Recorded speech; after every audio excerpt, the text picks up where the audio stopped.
Is death the end? Humankind has strived to answer this question since the birth of civilization. The major religions believe that after we die, part of us moves onwards. But some believe this journey can be halted, that a spirit or soul can become trapped between this world and the next, remaining with us as ghosts. The people you will see tonight have one thing in common. They all truly believe they have come face to face with ghosts. Ever since I've been a child, I've been able to see what we would loosely call ghosts or dead people. Machines blew up, lights banged. I always felt I was being watched. I just lifted my head and said, F off. And it went. I'm thinking, stupid cow, what's she doing out this time of night? Weather like this, you know, just with a dress on.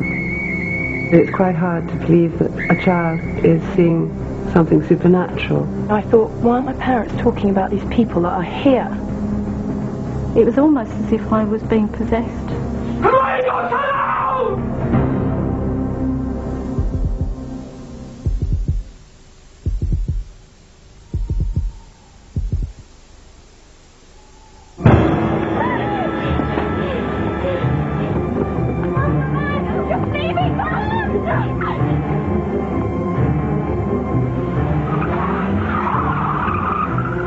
Penny never believed in ghosts.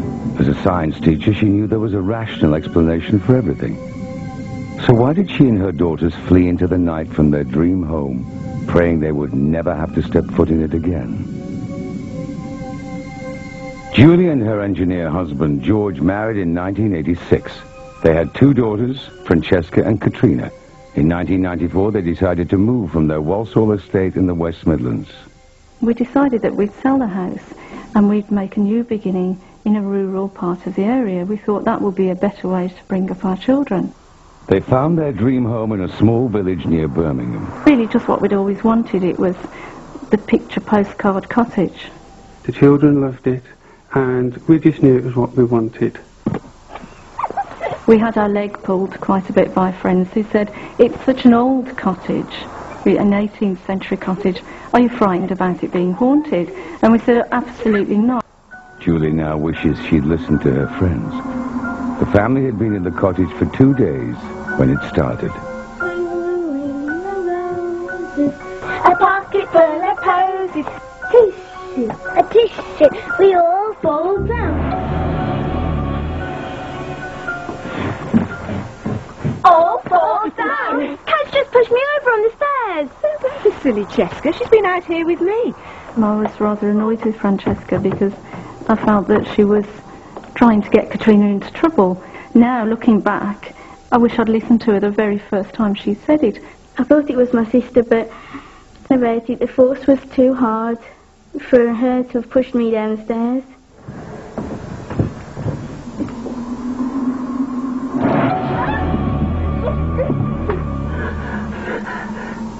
It was like an adult-sized hand that pressed on my face as I went to go up the stairs.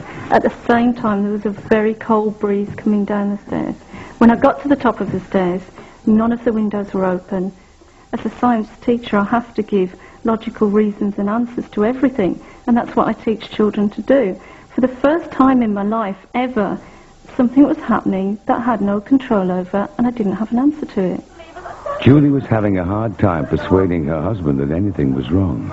I wanted to believe what I was being told, but I am an engineer by trade, and unless I can see it or touch it, it doesn't exist. I was beginning to believe George and think, I must be imagining it. I can't explain it, so what's the other answer?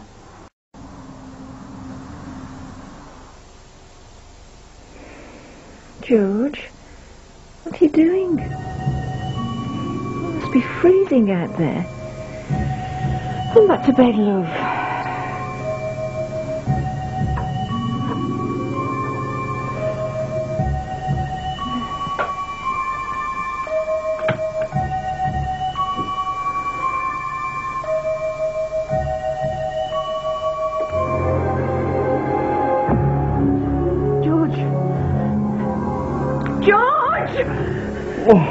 What's the matter? What is it? The man! The man! Do you care that I've got to be working in 2 hours' time?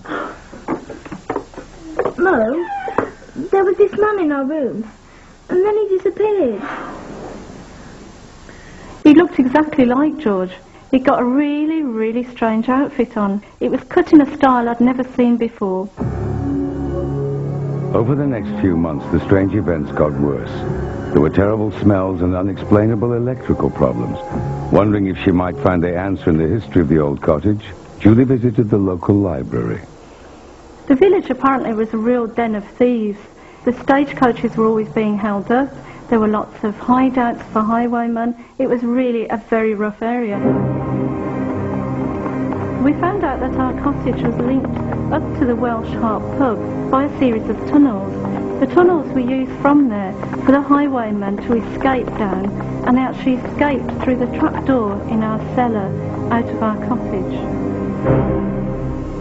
Close by there was a tree which was a hangman's tree. We don't know if the problems in the cottage were linked to a very vivid history or whether it was something else that was going on that we couldn't explain. But it was talking to the neighbours that produced the most chilling evidence. We found out that nobody had been in the cottage for more than 18 months. Arguments were increasing in the house due to the fact that I was being presented with all these stories. Julie started taking the girls to spend some nights at her mother's, but George was still unsympathetic. Nothing had happened to him, yet.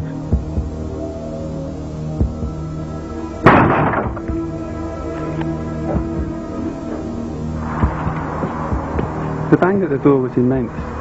The whole house shook. I ran to the door immediately and opened it, expecting to see somebody or something there. There was nothing there. George was about to experience firsthand what his family had been going through.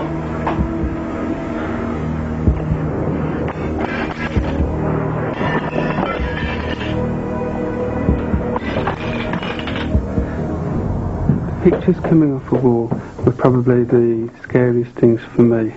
When I looked at the back of the picture, the cord was still intact and the hook was still in the wall. How had the pictures come off? I began to feel really guilty. These things had been going on all this time and I'd been ignoring them. Then things started to take a turn for the worst, and we found that there was something going on a bit more than that, and possibly some kind of poltergeist type activity. If the Pennies did have a poltergeist, they became convinced its aim was to split the family and drive them from the house. It was as if they were playing me and George off against each other, playing the girls off against me. It was like somebody was causing downright mischief in the house. You were just like waiting for something else to happen. It was like you were sitting on a time bomb. Unable to sell for the same price they'd paid, the Penny family were trapped in a home they believed to be possessed. Worse was to follow. I felt that it was becoming a personal vendetta against me alone at this point. I felt that it was trying to take me over and that I was actually going out of my mind.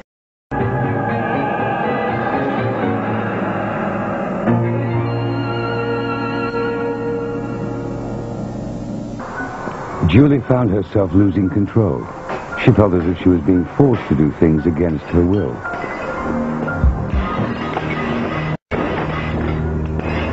Julie? Oh, love, what have you done? What have you done? Look yourself. You've cut yourself off. Leave us alone!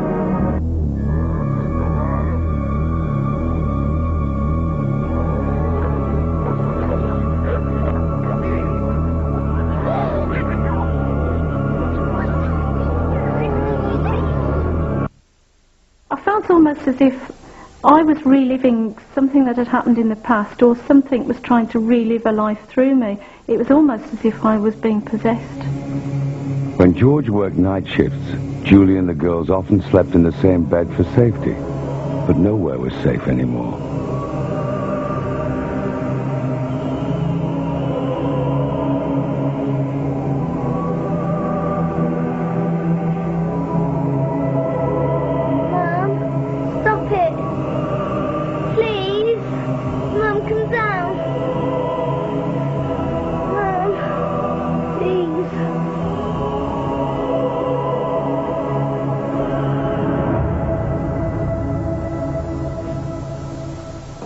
I was quite tired and I thought it was my eyes just playing, but when I looked next to me, my mum had gone. So I thought, okay, I'm not dreaming, my mum is like up there. So that's when I just started screaming. I wasn't going to put them through it anymore. I felt that we tried to fight it, we tried to have an answer to the questions. We couldn't fight back anymore. Come on, girls, hurry up! We were just going to go. That's it. If you come so quick. No, get back!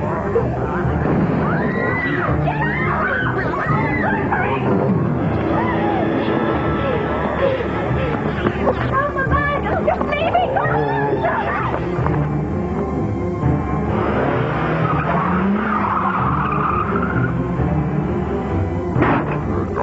I felt as if it had won. It had beaten us. The pennies fled. It would be 2 years before things returned to normal when they moved to a quiet village in Scotland. Julie is teaching again, and the family have picked up life where they left off. Our new life in Scotland, well, it's just wonderful. And in some ways, that's been the only good thing that has come out of it. I don't think you should ever doubt your children. We tried doing at the start the thing of, oh, it's just a dream, oh, it's just a nightmare, oh, you know, it's just the wind. I don't think you should do that because you just never know just what's really going on. There have been no further problems reported in the cottage. In part 2, a dark past returns to haunt a Devon woman. It came back with such a vengeance, it was 10 times worse. And does a tragic air crash hold the key to a modern-day apparition? And I thought, well, if you're going to die like that, you know, are you going to stay around and haunt the place?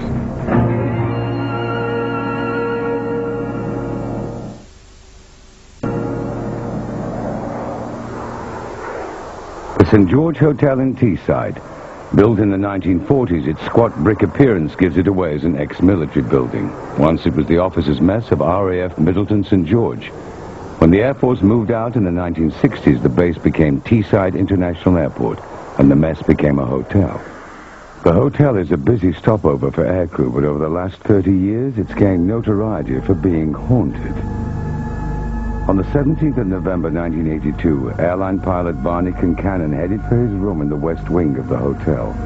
I'd just come in from the late London flights, arriving about 9 o'clock at night.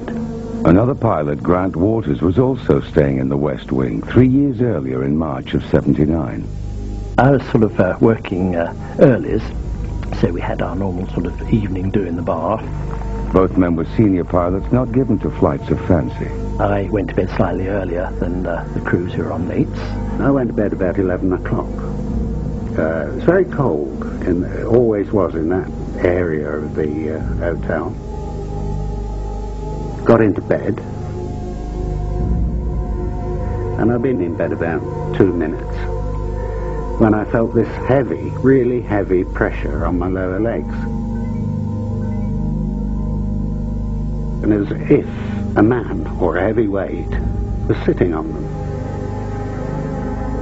And I felt the pressure on my legs, and eventually it sort of moved up to my chest. I felt the bed sort of going down with the weight.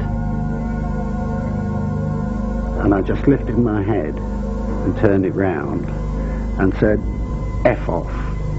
And it went. And I said, please go away, because I'm on earlies. And he went just like that. Barney wrote an article about that night for Pilot's magazine and discovered he wasn't alone.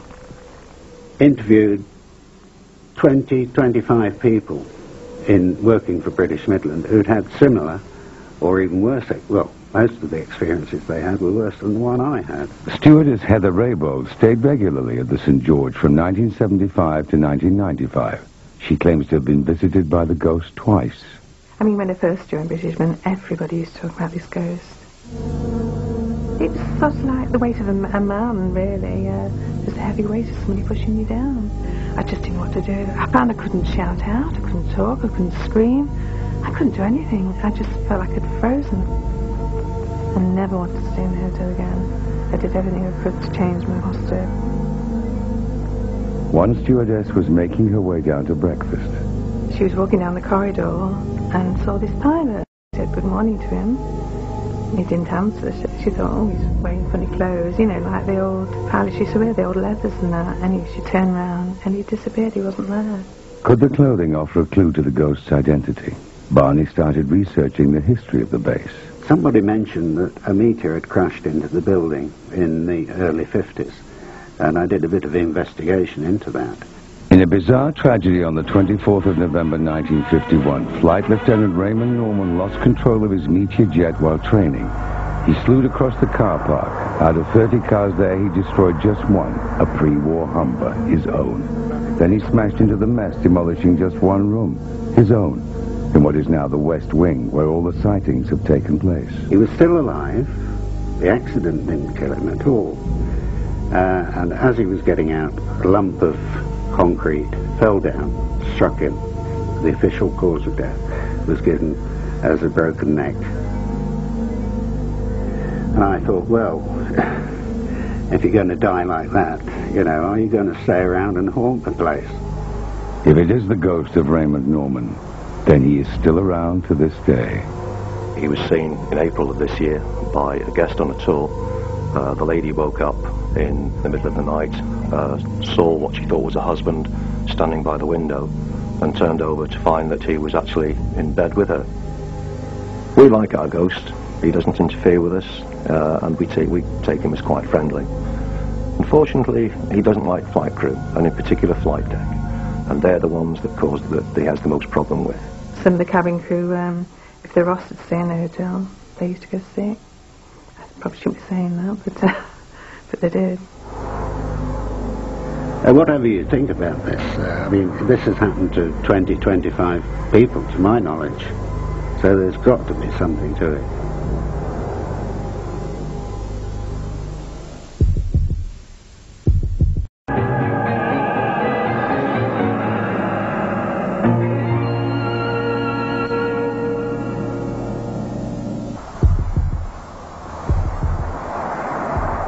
Fiona Hutchings and husband Viv live in a mobile home. Once they lived in a dream cottage until their lives were turned upside down. Their story starts over 100 years ago. One cold morning, the people of South Devon awoke to find a bizarre trail of hoofprints running across the county, made by a creature that was cloven hoof but walked on two legs. Convinced it must be the devil himself, a mob gave chase only to be beaten back by thick woods. It wouldn't be the last time the land was to hide a dark secret.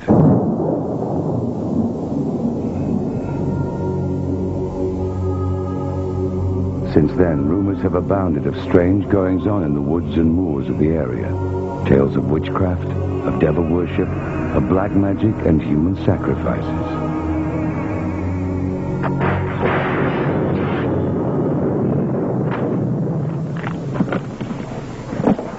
When I saw it, I thought, this is it. This is the house I'm going to live in forever. They're going to have to carry me out of here. After years of living in isolation on the Devon moors, 36-year-old nurse Fiona Hutchings had just bought her dream home, Hawthorne Cottage. It seemed to be crying for help. It was very strange, very quiet. Built in 1914, Hawthorne Cottage sat among woods near the town of Teignmouth. Despite the financial burden, she'd made the move to be closer to her mother, who had fallen ill. Fiona's son had recently left home, so she set about doing the place up on her own.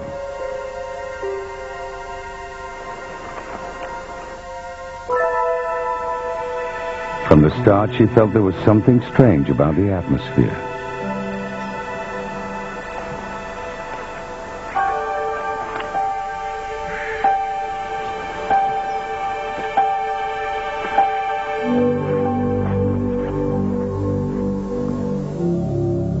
After 6 months in the cottage, Fiona's mother died, leaving her completely alone. Then she met an elderly neighbor with disturbing news about the history of the cottage. She'd never passed my house because she'd been told by her mother not to. Because she said there's all sorts of funny goings-on down there. And I said, oh, you know, bawdy things. And she said, oh, no. She said naughty things. Really naughty. The old woman told her the previous owner of Hawthorne Cottage had gone mad. Fiona dismissed it as village gossip. But 2 months later, she made a gruesome discovery. I was clearing the outside because it was completely overgrown I started digging up these cats. They'd all been mutilated and then wrapped and placed in the north, south, east, west positions, which I thought was rather strange. The burying of sacrificed animals is a practice often associated with black magic rituals. Fiona had started to feel uneasy in the cottage, but digging up the cats seemed to trigger something unpleasant.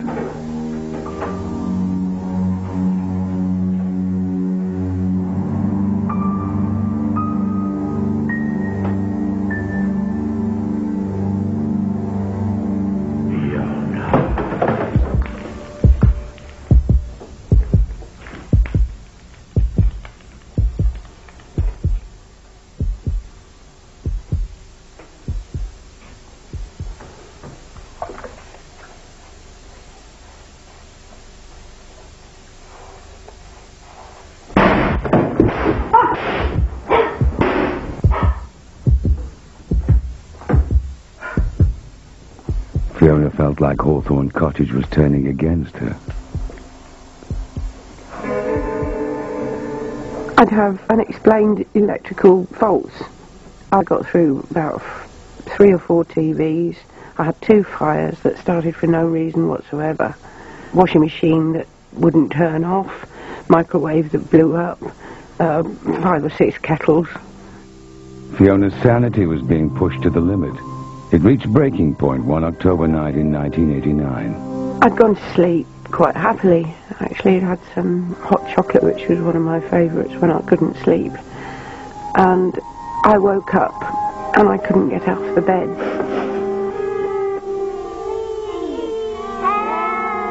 I thought, how did these children get in here and what are they doing in the middle of the night?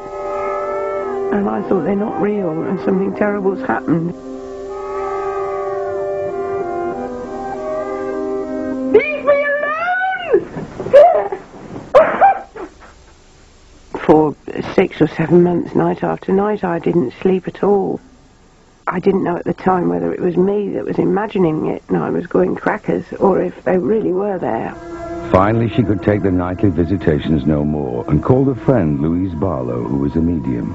Usually, clients had to wait for several weeks to see me, but a little voice said in me, you need to see this lady now, like today.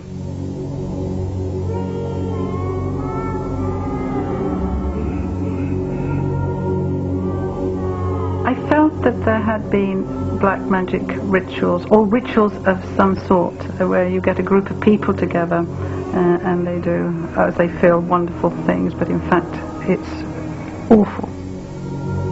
Whether it was that house, I don't know, but it was that land. Louise felt that if Hawthorne Cottage was being haunted by events that happened on the land before it was built, then it was essential to fight back. She called in a qualified exorcist for the liberal Catholic Church in nearby Exeter. The priest who still practices today has confirmed the events. Omnis spiritus immundi. He said the children had been sacrificed, and he said it was a sort of ritual that I wouldn't wish to know about. Domine Jesu Christi. Every time he put holy water down, it was like when you throw water on a bonfire. The ashen blackness and the smell was appalling. Little by little, the smoke disappeared.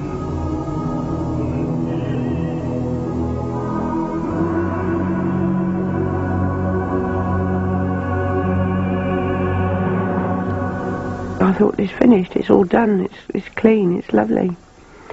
And I slept for weeks after that.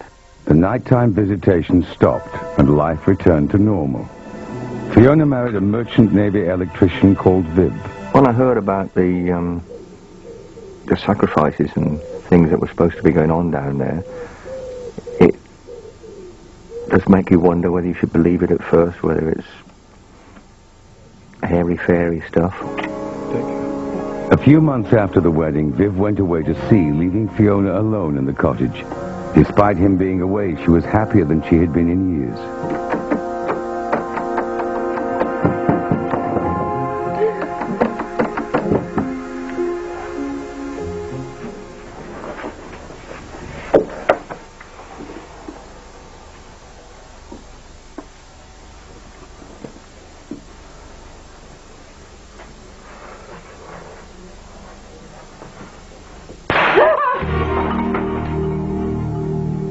The exorcism may have got rid of the children, but Fiona now believed there was something else in the cottage.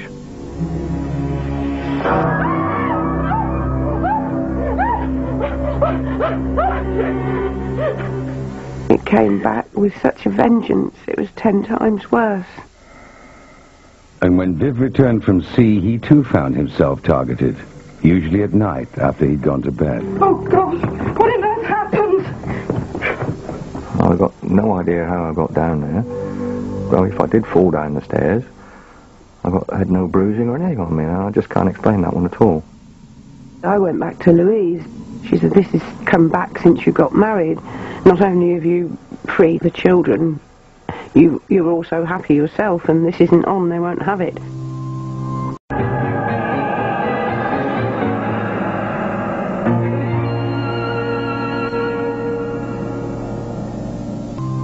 After more than a year of being terrorized, the couple were at their wits' end. They had heard rumors of an elusive local man by the name of John Parker. Ever since I've been a child, I've been able to see what we would loosely call ghosts or dead people. I don't look at myself as a medium. I'm just an ordinary bloke on a building site, laying bricks, making a living. But I have been blessed, if you like. What I was picking up from Fiona was pure fear. And I knew that there was very serious trouble in that house. Very serious trouble. At 7 p.m. on June the 6th, 1993, John Parker arrived at Hawthorne Cottage. In 30 years, he claims to have freed hundreds of trapped souls and has never charged a penny for his services. But this was to be his greatest battle. After 5 years of terrifying, unexplained phenomena at Hawthorne Cottage, Fiona and Viv Hutchings have called in ghost hunter John Parker. He is their last hope after previous attempts at exorcism failed. We'll soon have this sorted out. You must be Viv. Pleasure to meet you. Now sit down, both of you, and I'll explain all. John believes that ghosts are souls stuck between this world and the next. He has to persuade them to move on. It is a battle of mind, of strength, of belief. I have to be able to prove that I am stronger than what he is. I could hear footsteps running up the stairs. There's nobody there, of course. Not from this world. Right, you little buggers. An eye from me. I knew that they were sacrificed for the cult that they belonged to. You don't belong, I'm telling you. The house shook, literally. I really don't think I've ever been so frightened, ever. I've fought better than you now, I'll tell you now. To actually hear it and experience it, it was nothing more new about that. What I remember, boy. I'm gonna push you in hard. Passing over is where you're going. You know where you should be, you've been hanging around here far too long. Go on, I'm telling you, on your way.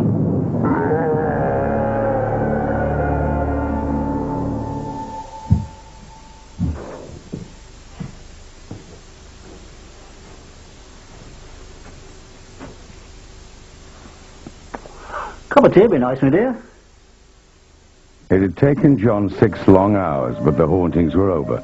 He continues his work today in the southwest, but has experienced nothing like Hawthorne Cottage before or since. This is the worst I'd ever done. Fiona and Viv finally lost the cottage in 1995 to the banks. We now live from day to day. But one thing that I'm not anymore, I'm not frightened of things that I was frightened of, because now I've seen it. That's as bad as you can get.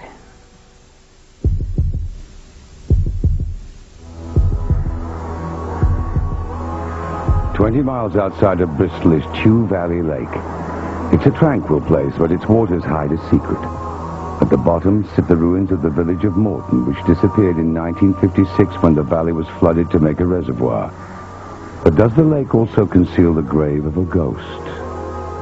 On June the 5th, 1999, Chris Pugh, with his girlfriend Wendy and his daughter Sam, were returning home from Bristol past the lake on the B3114. just as I got to the brow of a small hill, I could see a triangular light at the end of the cat's eyes. And just as I approached it, Wendy looked up and she said, "Pewey, Pewey, look out." And I said, "I know, I've seen it." As we drew closer to this object, it's just a lady just appeared from the middle of the road and drifted very slowly in front of the car. My first thoughts were, oh, perhaps it's just somebody crossing the road. But then, after I looked again, I realised that something wasn't quite right.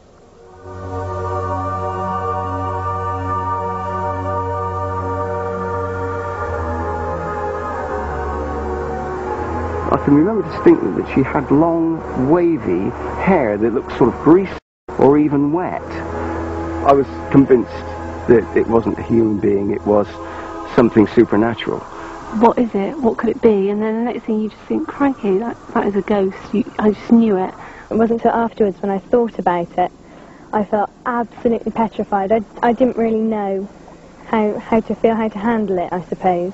So I pulled into a small car park into a pub just adjacent to the lake and phoned the police, and that was quite a difficult explanation to give to them. Police searched the area but found nothing.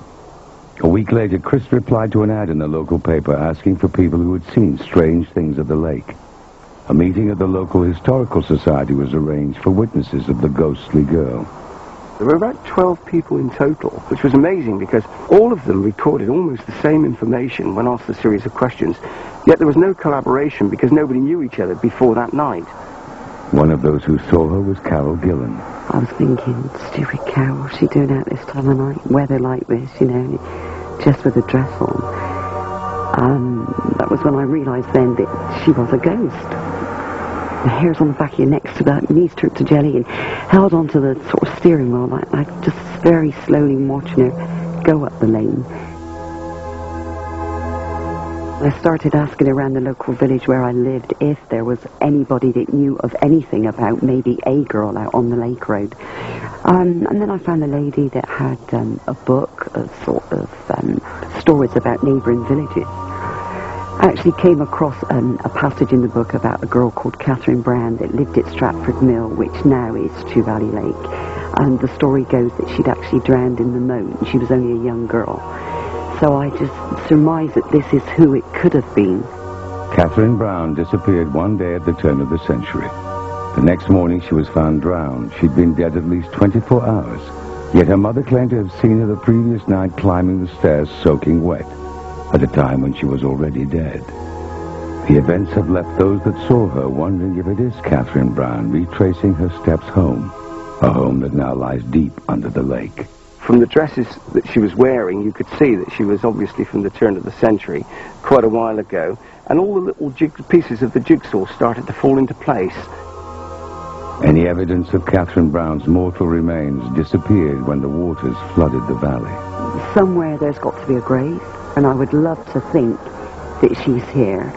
And I think until I've actually gone right to the end of the story, I won't be satisfied until I do.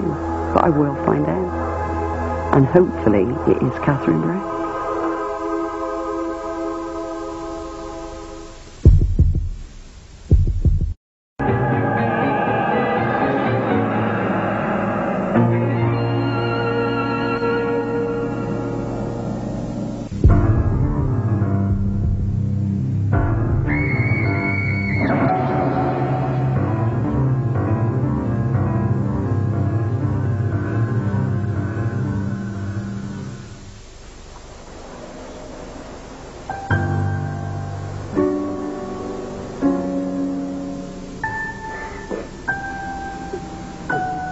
Children often claim to have imaginary friends, make-believe playmates from their imaginations. But Susanna Hodson's invisible friends didn't want to play, and she was sure they were real. This wasn't a good thing, it was actually really quite evil. Susanna is now a 20-year-old university student. At the age of 2, she moved with her family to a large Sussex manor house. From as early as she can remember, she claims to have seen people that nobody else could. Shortly after we moved there, she became quite disturbed at night. I mean, she'd have me up night after night after night for clearly no apparent reason. I'd always sleep with the light on the landing on, and I just remember waking up in the middle of the night and feeling absolutely terrified. She would talk about a man called George who actually quite frightened her. For the next few years, the young Susanna continually claimed to see the man called George and a woman called Abby.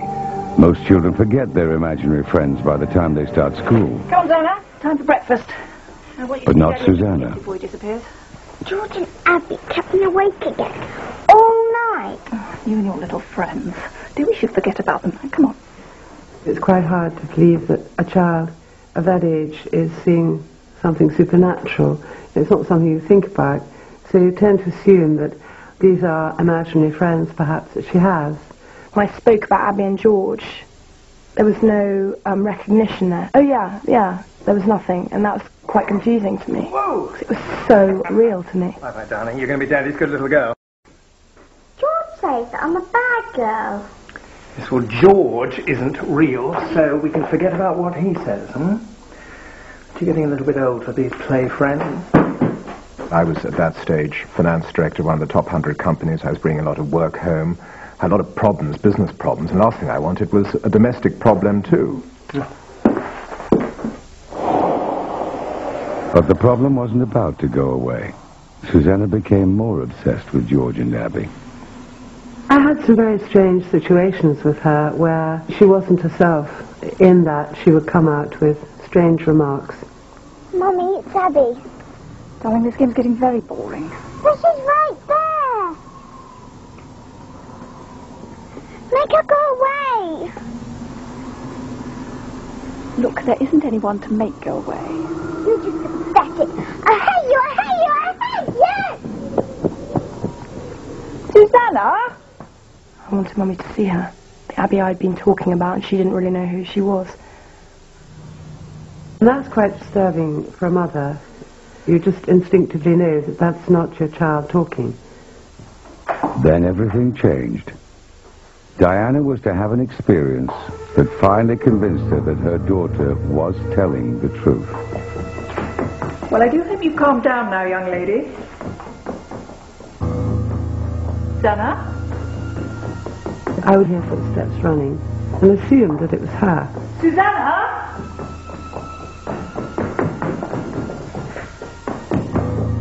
The odd thing was that the footsteps still kept on running.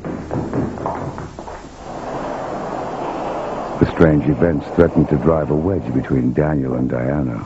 Darling, thank God you're back. It was difficult in the beginning with him because he really didn't want to know, actually, at all, and didn't find it remotely interesting or believable. It's Susanna. Dan, I think I believe her. It's really scaring me. Diana, I really don't need this now. You know how it is. You get home, you're pretty knackered, and immediately your wife starts in on some problem that she's had in the day. He just didn't find it credible. I don't know So what it was bashing my head against a brick wall, and he'd get fed up and cross. We'd have an argument. What are you trying to tell me, that this place is haunted? Darling, right now, I do not need to come home to a house full of hysterical women spouting about bloody ghosts. No, and I don't need you coming in at all hours of the night and not giving a damn about your family. Diana was getting more and more concerned, and I think she was frustrated with me because I wasn't actually giving her the right answers. But while her parents argued over whether she was imagining things, 2 floors up, Susanna had no doubts.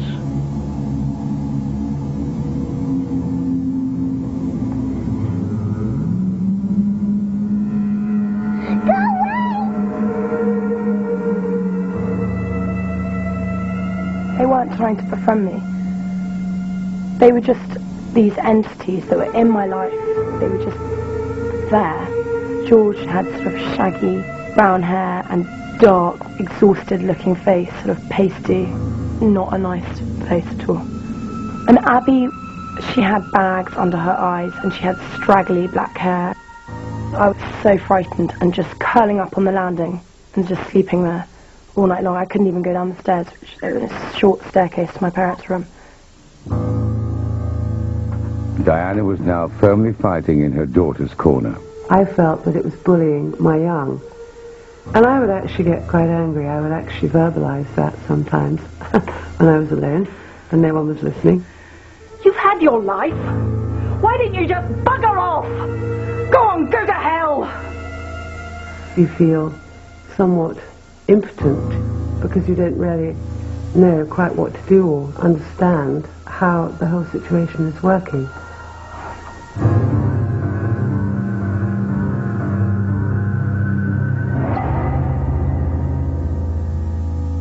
Unsure where to turn, Diana contacted a medium in Portsmouth. She sent him something personal of Susanna's but gave him no details about what had happened. The response astounded her.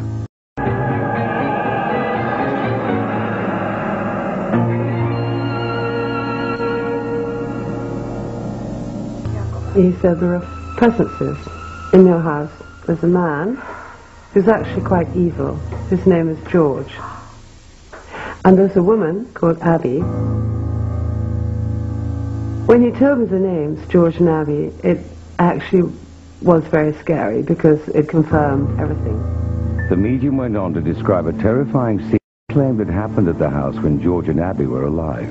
What he saw was a woman running in great fear, chased by a man. The woman's dress was torn at the back, and the man was coming with an axe. No records exist of the pair, so no one will ever really know the truth, but it was enough to convince Diana. The only thing we could do was to actually have an exorcism, and I'd have to try to persuade my husband. So I said, look, you know, there is this problem. I don't really believe it, but if you can show me some kind of tangible proof, then we can take it to the next stage. It wasn't long before Daniel would be convinced. It was Susanna's 8th birthday, and her friends were invited to a party at the manor house. One of them was a young boy, also called Daniel. I went inside. I think I needed to go to the toilet. I'm not quite sure, but I remember going into the house on my own.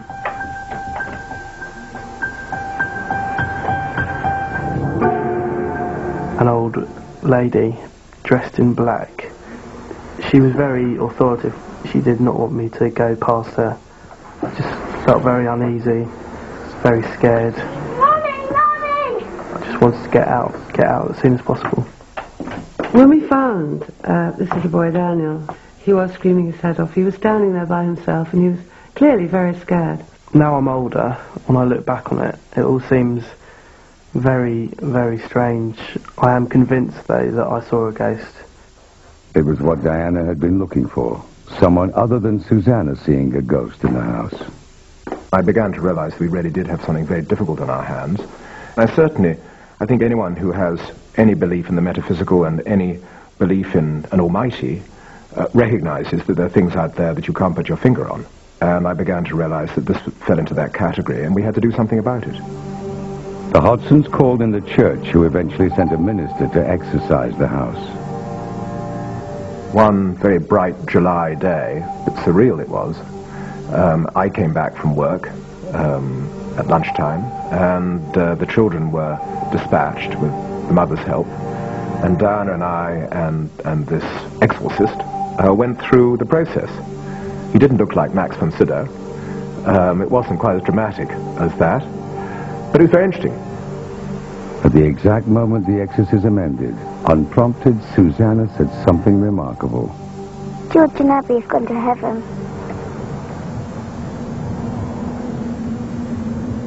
I don't know why I said it.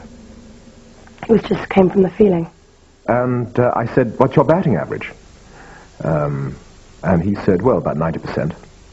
I would definitely say that if we hadn't remained close as a family, that entity, whatever it was, could have really done some damage. Susanna never saw George and Abby again. Perhaps they had only ever been a figment of young imaginations. It all worked so simply, and the exorcisms have unlocked everything and sent it away, that maybe it was psychosomatic after all. But the story was not over yet. 2 years later, the Hodsons moved to a new home. Soon after arriving, they invited their next-door neighbour, Marnie Jones, around for tea. No, you'd love it here. The village is beautiful, and don't worry about the locals. Well, I hope so. It's a wonderful place. It feels so at peace. Why? Wasn't your last place? Well, we had some problems at our last house. Where was it? We lived in West Broughton. West Broughton? God. I used to live there. That's amazing. Well, We lived in the manor house, you know, by the church.